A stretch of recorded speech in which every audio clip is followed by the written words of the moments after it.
Bonacardo, Santa Maria di Bonacardo. All'arrivo si coglie un colpo d'occhio straordinario.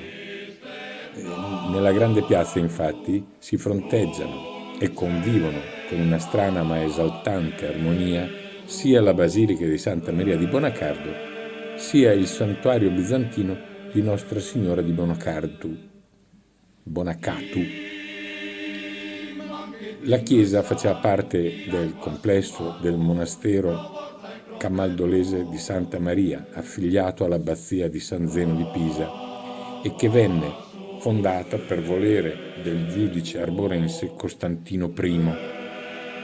L'atto di fondazione risale al 1110, mentre la consacrazione è avvenuta tra il 1146 e il 1147.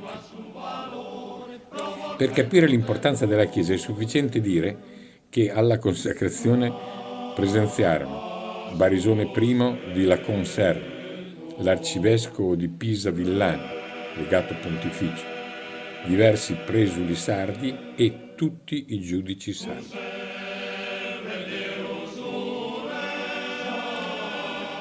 La chiesa venne eretta con l'impiego di cantoni di basalto scuro locale e inserti di trachite rossiccia in facciata, secondo i modi toscani.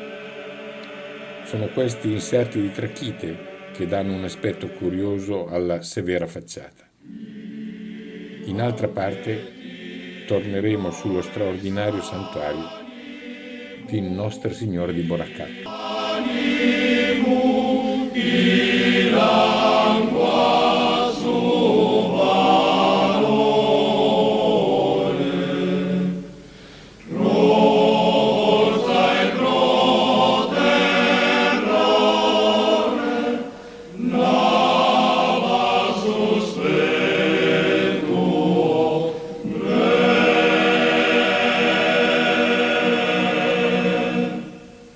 Un